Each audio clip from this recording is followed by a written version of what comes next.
It was an ordinary morning in the city, the kind of morning when people rushed to work, cars honked in traffic, and the sidewalks were crowded with men and women carrying coffee cups and briefcases. The sun was bright, and the bank at the corner of the busy street was already filled with people.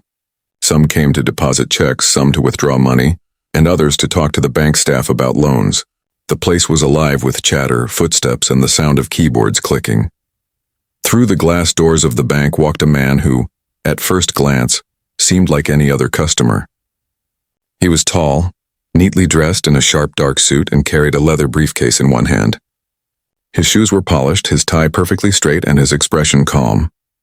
He did not walk like someone in a hurry. Instead, he moved with quiet confidence, as if he knew exactly what he was here for. But to the people inside the bank, he was just another man. What no one in the bank realized was that this man was not an ordinary customer. He was the CEO of a successful company that employed hundreds of people and made millions in revenue every year. He had built his business from the ground up, starting with nothing but hard work and determination. Over the years, he had faced challenges, rejection, and discrimination, but he had never given up. Now his company was thriving, and he was looking for a new financial partner to handle his corporate accounts. The bank he had entered that morning was on the top of his list. The man approached the reception desk with a polite smile. The receptionist, a young woman busy with papers, looked up briefly. Her eyes scanned him quickly, from his dark skin to his plain watch. She nodded but did not give him much attention. He spoke in a calm, respectful tone, asking if he could meet the bank manager regarding opening a new corporate account for his company. His words were clear and professional, but the receptionist's reaction was not what one would expect for someone bringing potential millions into the bank.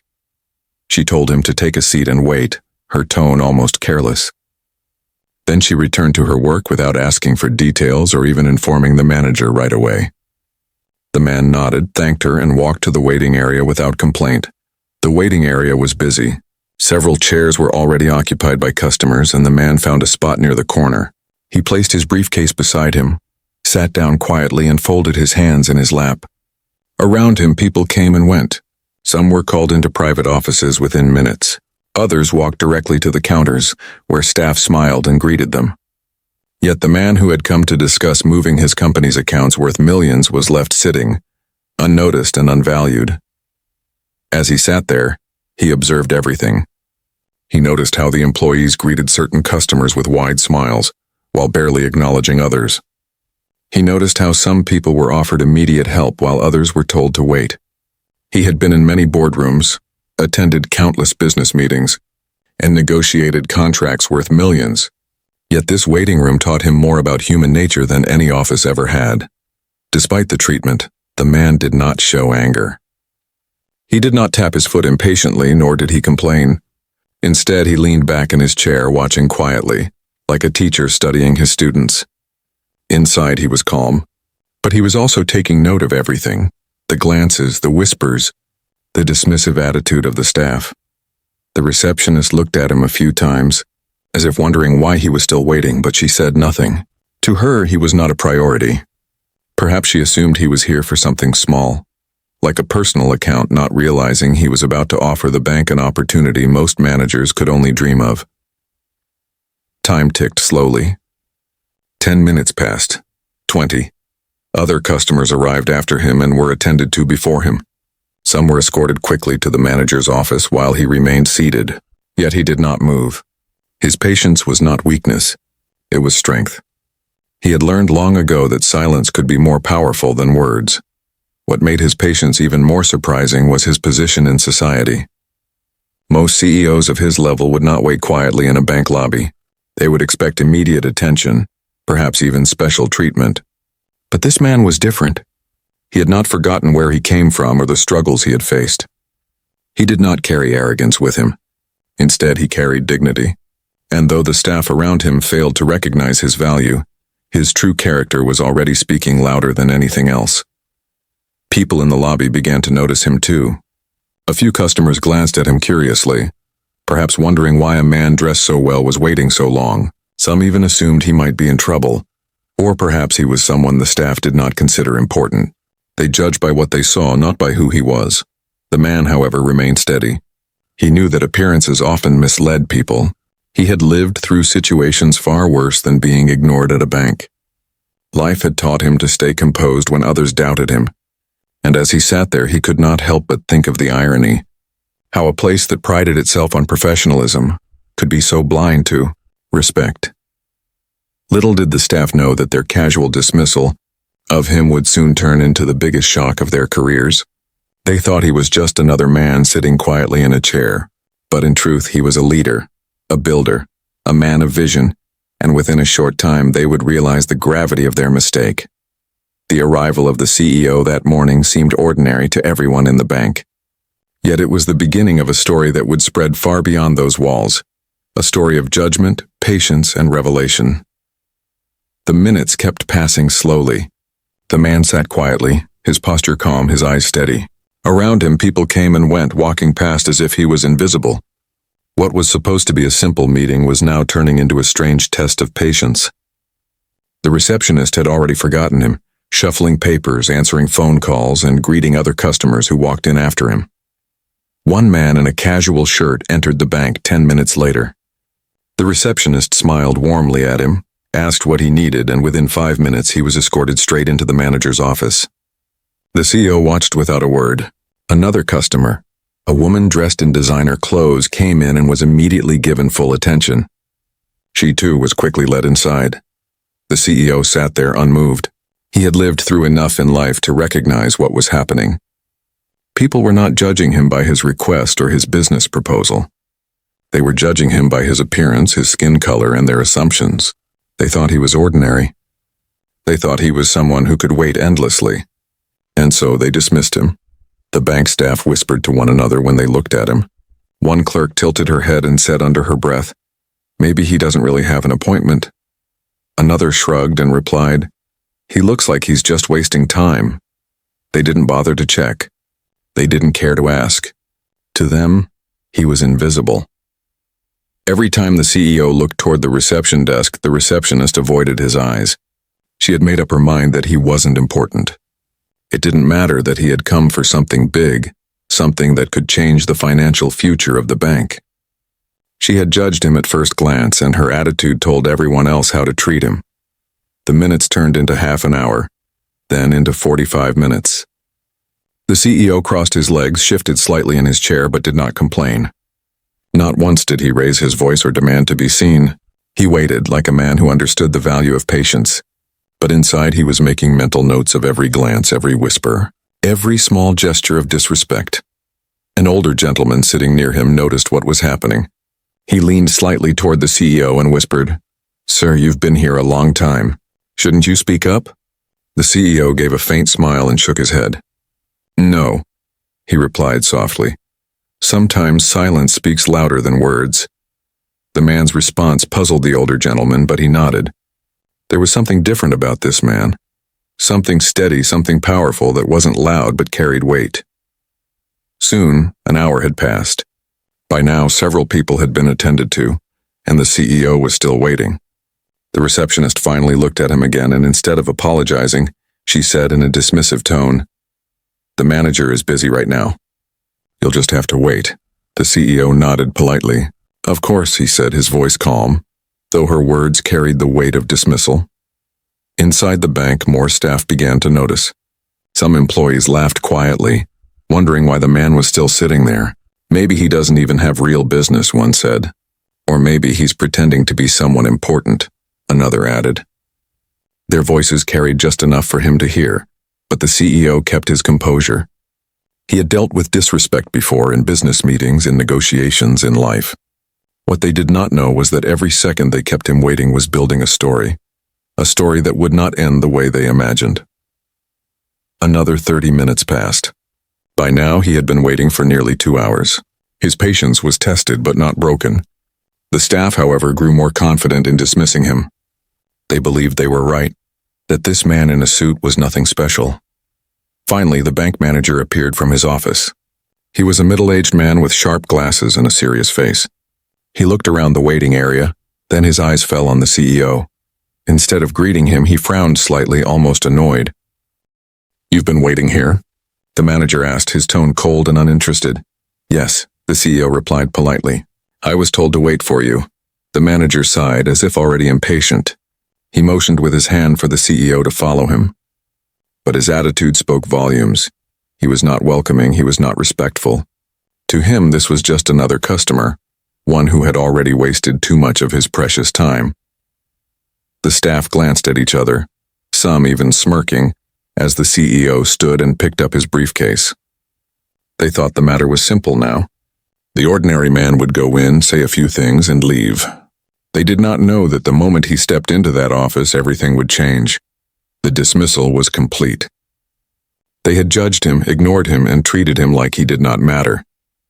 But in the silence of his patience, the CEO held the power to turn the entire bank upside down. What came next would shock every single person in that building. The clock on the bank wall ticked slowly, each second echoing louder than the last. By now, the man had been sitting in the waiting area for almost 2 full hours.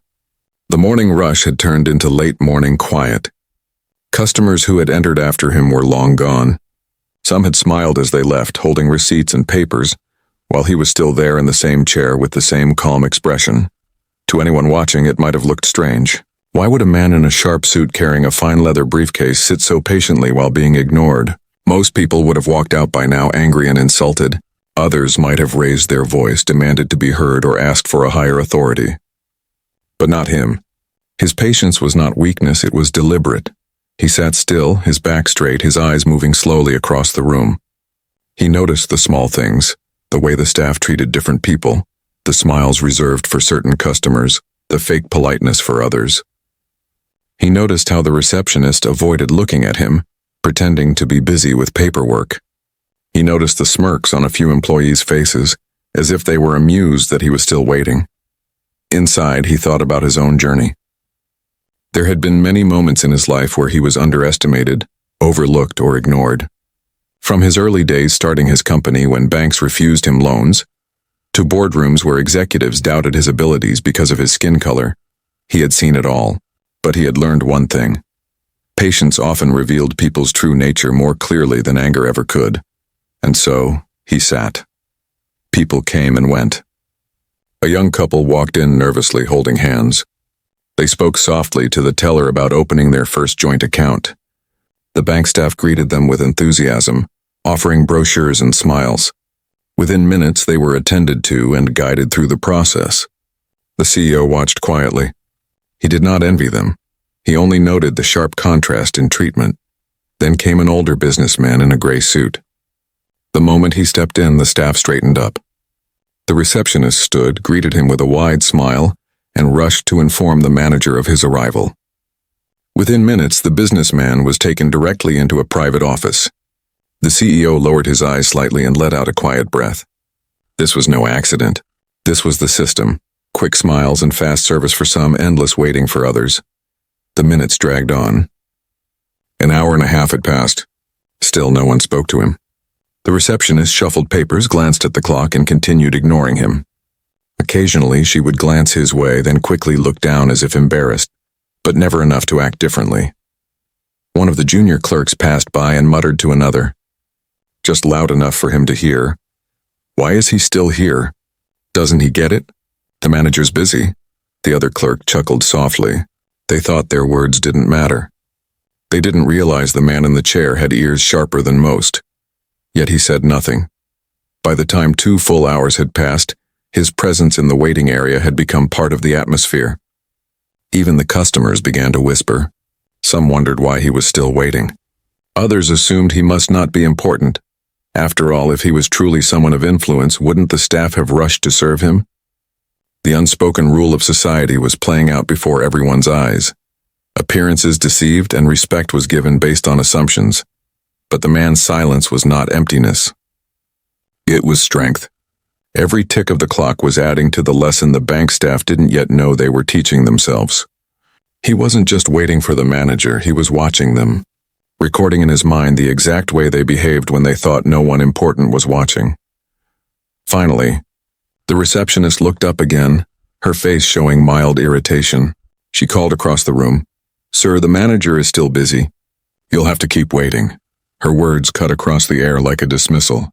There was no apology, no courtesy, just a reminder that in their eyes he was unimportant. The CEO gave a small nod, his face calm. He reached for his briefcase, shifted it closer to his feet, and folded his hands once more. Inside, he was not angry. He was steady, like a man waiting for the right moment to reveal a hidden truth. He knew the weight of time. He knew that sometimes the longer you wait, the greater the impact of the final reveal. 2 hours had passed. The bank had shown him exactly how they valued him, without knowing who he truly was. The irony was sharp. They thought they were dismissing a man with no power, but in reality, they were dismissing an opportunity worth millions. What they didn't realize was that the silent man in the waiting chair held in his hands the future of their bank. And when he finally stood, the walls of that building would never forget the weight of his patience. At last, after nearly 2 hours of waiting, the office door at the far end of the bank creaked open. Out walked the bank manager, a man in his early 50s with silver hair neatly combed back and thin-rimmed glasses resting on his nose. He carried himself with the air of someone who believed his time was far more important than anyone else's. His suit was sharp, his tie perfectly aligned, but his expression was stiff, as if smiling was a burden. The manager scanned the room quickly. His eyes moved past the young couple filling forms, past the older gentleman at the counter, and finally landed on the CEO still seated patiently in the waiting area. The man rose politely, adjusting his suit jacket, holding his briefcase with quiet dignity. This was the moment he had been waiting for, but instead of a respectful greeting, the manager frowned slightly, as if annoyed by his presence. "You've been waiting here?" the manager asked in a clipped tone, as though the man had caused him inconvenience simply by sitting there. "Yes," the CEO replied calmly. "I was told to wait for you regarding a corporate account." The manager sighed, tapping his pen against his folder. His tone carried no warmth, no professionalism, just cold impatience. "Fine, let's make this quick. I don't have all day." The words cut through the room. Several staff members glanced at each other, smirks hiding in the corners of their lips. To them, this was proof. They had assumed all along that the man was not important, and now even the manager seemed to treat him like a burden. The CEO, however, did not react. He simply nodded, his face calm, his eyes sharp. He followed the manager toward the office, his footsteps steady, while whispers spread among the staff. Inside the office, the atmosphere was no different. The manager sat behind his polished desk, not even offering the CEO a proper seat at first. He shuffled papers, adjusted his glasses, and muttered under his breath about tight schedules and too many appointments. Finally, he gestured lazily to a chair across from him. "So," the manager said, leaning back with an almost dismissive look, "what exactly do you need? A personal account? Maybe a loan? I'll be honest, we're very busy with bigger clients, but I'll see what I can do." The CEO sat down slowly, his eyes fixed on the manager. He noticed the tone, the arrogance, the assumptions. The manager hadn't even asked his name. He hadn't bothered to understand why he was there. Instead, he had already decided the man in front of him was beneath his time. For a moment, silence filled the office. The ticking of the small desk clock was the only sound. Then the CEO spoke with calm authority. "I came here," he began, "to discuss moving my company's corporate accounts to this bank." The manager blinked, his smirk faltering slightly. "Your company's accounts?" he asked, his voice carrying doubt. "Yes," the CEO replied, placing his briefcase gently on the desk. "My corporation processes millions in revenue every year. We have been considering moving all of our financial operations here. I was told this branch could handle the scale we require." The manager's face stiffened. For the first time, his arrogance wavered. He adjusted his glasses quickly, his eyes narrowing as if trying to decide whether the man before him was telling the truth. Outside the office, a few curious staff members tried to sneak glances through the glass walls. They had caught bits of the conversation, and already the whispers were spreading. "Did he just say millions?" one whispered. "No way," another replied. "He was sitting there like a nobody." "Wait, who is he really?" a third murmured. Inside, the manager cleared his throat, trying to recover his composure. "Well," he said slowly, "you should have mentioned that earlier. We could have saved some time." But his voice betrayed unease. His confidence was cracking, and the calm presence of the CEO was unsettling him. The CEO leaned forward slightly, his eyes steady, his voice controlled. I did mention it, he said quietly. I told your receptionist I needed to speak with you about opening a corporate account. I waited because I was told you were busy. I waited 2 hours, and in those 2 hours I observed how you and your staff treated me. The manager froze. The weight of those words hung in the air. He suddenly realized that his dismissive attitude, his cold tone, his arrogance, all of it had been seen, measured, and remembered. The CEO did not need to raise his voice. His calmness was sharper than anger. The silence after his words was heavy, pressing against the walls of the office. The manager shifted uncomfortably in his chair. He had no idea that the man he had dismissed so carelessly was about to shake the very foundation of the bank with a decision that would echo far beyond those four walls. What happened next would leave not only the manager, but the entire bank stunned beyond belief. The office grew strangely quiet. The bank manager leaned back in his chair, forcing a smile that looked more like discomfort than respect. He shuffled the papers on his desk, pretending to be busy, but the truth was he had already lost control of the meeting. For nearly 2 hours, he and his staff had treated the man before him as though he were insignificant. And now, with a few calm words, the truth was beginning to unfold. The CEO sat across the desk, posture straight, face calm. He was not angry, not loud, not demanding. Instead, he carried himself with the unshakable confidence of someone who had already faced the storms of life and learned how to control them. He opened his briefcase slowly, the sound of the latch clicking echoing in the silence. From inside, he pulled out a neat folder and placed it on the desk between them. "These," he said softly, "are my company's financial documents." The manager's eyes flickered. He hesitated before reaching for the folder, as if afraid of what he might find inside. When he finally opened it, his hands trembled slightly. Page after page revealed bank statements, contracts, and company reports. At the top of the folder was the company's logo, one that was well known in the city, one that even the manager recognized. His eyes widened. You're the CEO of this company?" The manager stammered, his voice unsteady. The man gave a small nod. "Yes, I built it from the ground up. Hundreds of employees, millions in yearly revenue, contracts with some of the biggest names in the industry. And today I came here with the intention of trusting your bank with everything. Our payroll, our investments, our accounts. All of it." The words landed like a hammer. Outside the glass walls of the office, staff members were pretending not to watch, but every ear was listening. The whispers began almost immediately. "He's a CEO? Of that company? That's huge. Oh my God, we made him wait 2 hours." The manager's face turned pale. He fumbled with his glasses, pushing them higher on his nose, trying to regain some authority. But the weight of his mistake pressed down on him like a mountain. He cleared his throat, forcing another awkward smile. "Well, he began, trying to sound professional now. "I apologize for the misunderstanding. If I had known, we would have arranged immediate service. Of course, we value clients like you." The CEO leaned back in his chair, his eyes calm but sharp. "That," he said firmly, "is exactly the problem. You value clients like me only when you know who they are. But before you knew my name, before you saw these papers, how did you treat me? How did your staff treat me?" The question hung in the air like a blade. The manager had no answer. His silence was louder than words. The CEO continued, his voice steady, every word deliberate. "I sat in your lobby for 2 hours. I watched your staff greet others with smiles while I was ignored. I watched people who came after me walk straight into this office while I was dismissed.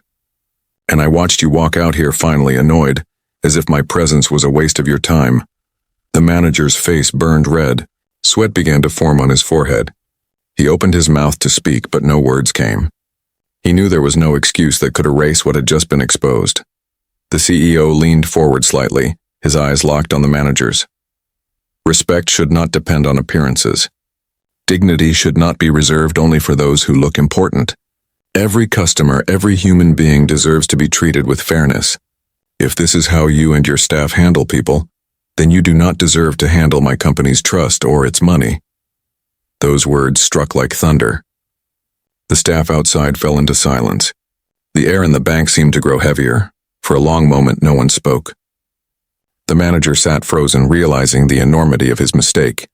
He had just humiliated not only himself but the entire branch.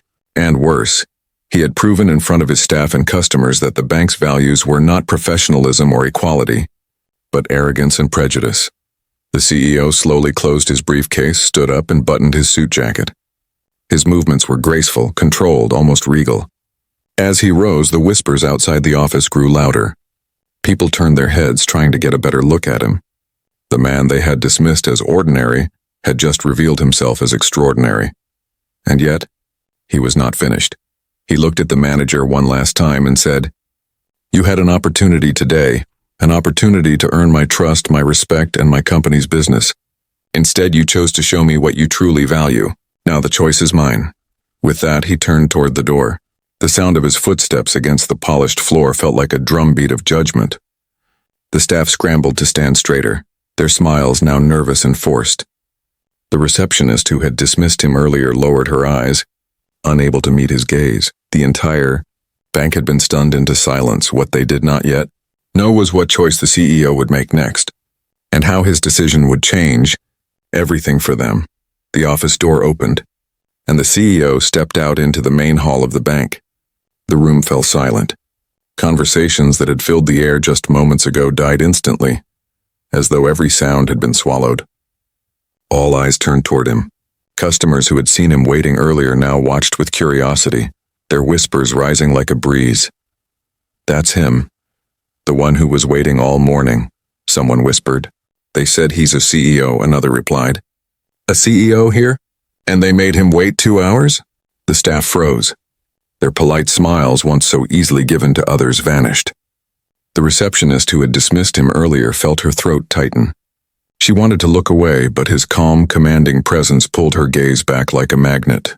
Every word he had spoken to the manager still lingered in the air, heavy and undeniable. The manager followed him out, his face pale, his composure shattered.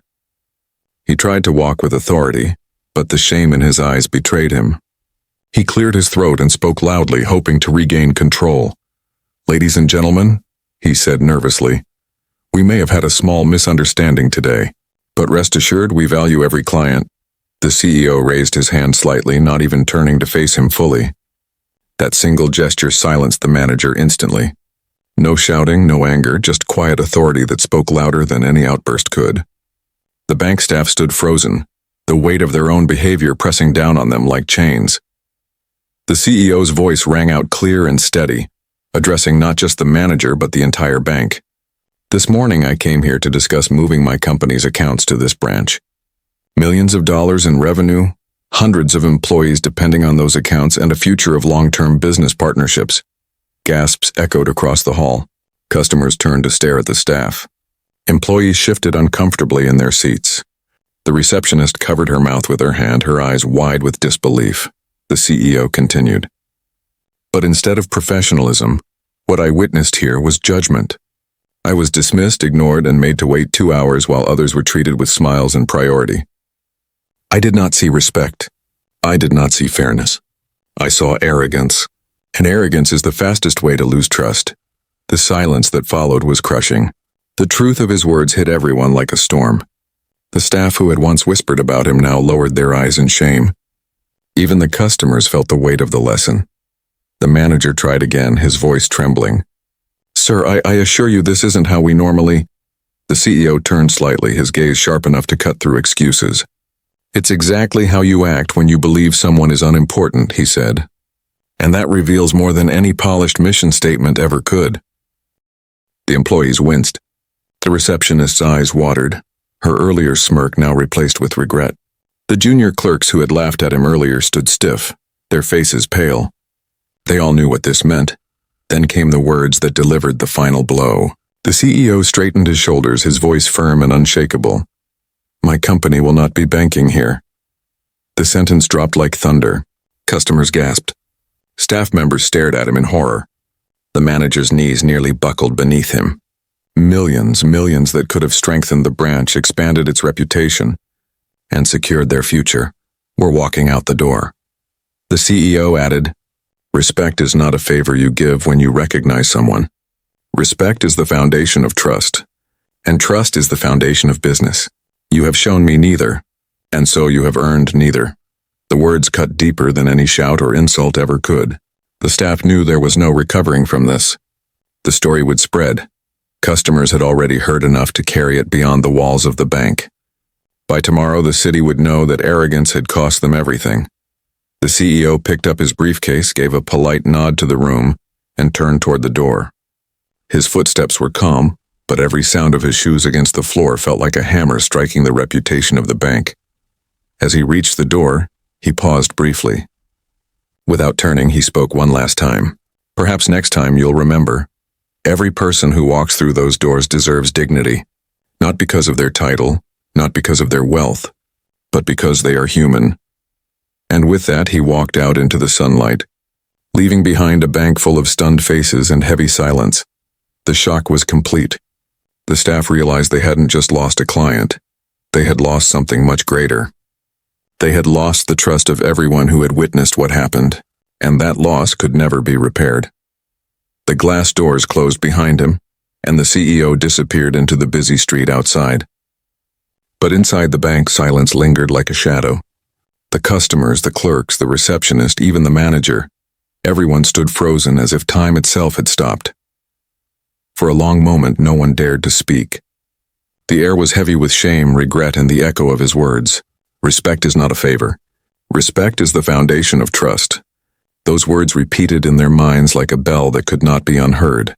The receptionist shifted in her chair, her heart pounding. Just hours earlier, she had dismissed the man with a careless tone, waving him off as if he was unworthy of her attention. Now she replayed that moment again and again, realizing the gravity of her mistake. It wasn't just about him being a CEO. It was about her failure to see him as a human being first. Across the room, the junior clerks who had laughed at him now stared at the floor. Their whispers, their jokes, their arrogance, they all felt like sharp knives cutting into their own pride. They had thought themselves clever, but now they understood they had been cruel. The very same man they had treated with disrespect had shown them more dignity in silence than they had ever shown him in action. The manager sat at his desk, pale and broken. His years of experience, his polished suit, his position of authority, all of it suddenly felt meaningless. What mattered now was the truth he could not escape. He had lost not just a client, but the very essence of what his role demanded: integrity. He had exposed not only his own weakness, but the weakness of the entire branch. And the worst part was the damage was irreversible. Customers who had witnessed everything began to murmur quietly among themselves. Some shook their heads in disappointment. Others whispered that they would take their business elsewhere. After all, if a successful man could be treated with such disregard, what chance did ordinary people have? The story was already spreading, one voice at a time, like ripples in water. By tomorrow it would reach far beyond this building. The CEO's lesson had not been delivered through anger or revenge. It had been delivered through patience, dignity, and truth. That was what made it unforgettable. He hadn't needed to raise his voice or demand respect. He had simply revealed the truth by letting them expose themselves. And now, the weight of that truth settled on every person in the bank. The receptionist wiped a tear from the corner of her eye, whispering to herself, "I should have treated him better. I should have listened, but it was too late." Apologies meant nothing after dignity had been lost. The clerks sat quietly, their earlier laughter now haunting them. They realized that arrogance is a weakness, not a strength. They had built their pride on assumptions, and those assumptions had crumbled in an instant. The manager leaned forward on his desk, his hands gripping the edge tightly. He felt as though the walls of the office were closing in on him. The CEO's words echoed in his mind louder than the ticking of the clock. Respect should not depend on appearances. He whispered the words under his breath, but they tasted bitter. For the first time in years, he felt small. Meanwhile, outside the glass doors, the CEO walked calmly down the busy street. He did not look back. He did not need to. The lesson had already been delivered. He knew it would stay with them far longer than his presence ever could. Inside, the silence stretched on, broken only by the footsteps of customers quietly leaving the bank. Each one carried the story with them. Each one became a witness, a messenger, someone who would tell others what they had seen, a man of dignity showing a bank its own lack of humanity. By the end of the day, the staff could not escape the truth. Their arrogance had cost them millions, but worse than that, it had cost them respect. And once respect is lost, it can never be bought back. That was the real lesson. It was not about money. It was not about status. It was about humanity, about seeing people not for their clothes, their skin, or their assumptions, but for their worth as human beings. The CEO had reminded them all of a truth too often forgotten, that dignity belongs to everyone, not just to those who look important. The lesson spread beyond the walls of the bank, whispered in offices, coffee shops, and homes across the city. Some called it a story of leadership. Others called it a story of justice. But everyone agreed on one thing.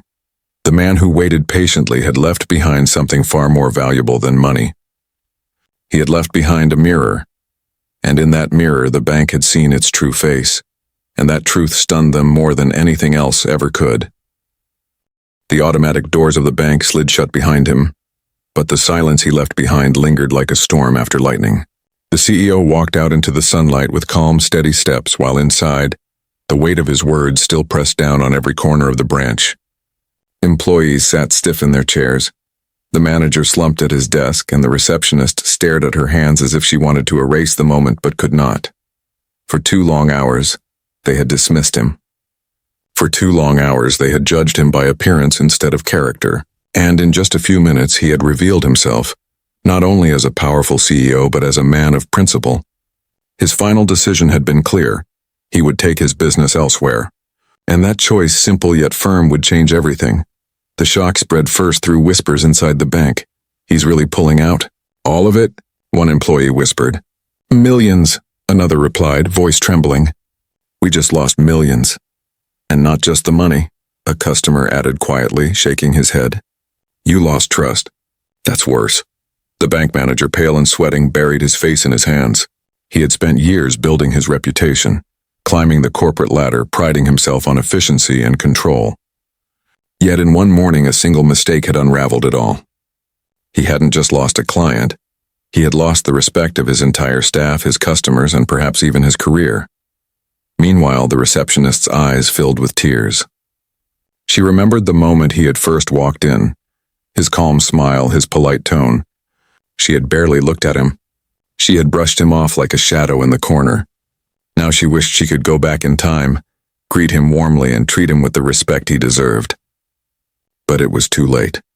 The stunning decision wasn't just about him leaving. It was about what his leaving meant. His absence became heavier than his presence had ever been. The empty chair in the waiting area seemed to mock them, reminding everyone of the opportunity they had thrown away. By afternoon, the story had already begun to spread beyond the bank. Customers who had witnessed it told their families. Those families told their friends. Business people in nearby offices repeated it over lunch. And by evening, the story was everywhere. A black CEO made to wait 2 hours in a bank only to walk away and take millions with him. Some people were outraged. Others were inspired. Many were reminded of their own experiences, times when they too had been dismissed, judged, or treated unfairly. The CEO's calm response, his dignity, and his decision resonated deeply. He hadn't fought with anger or revenge. He had simply walked away, showing that true power doesn't need to shout, it just needs to act. Inside the bank, the lesson settled painfully. The staff realized that their mistake would follow them for years. Customers who had overheard everything began closing their accounts quietly.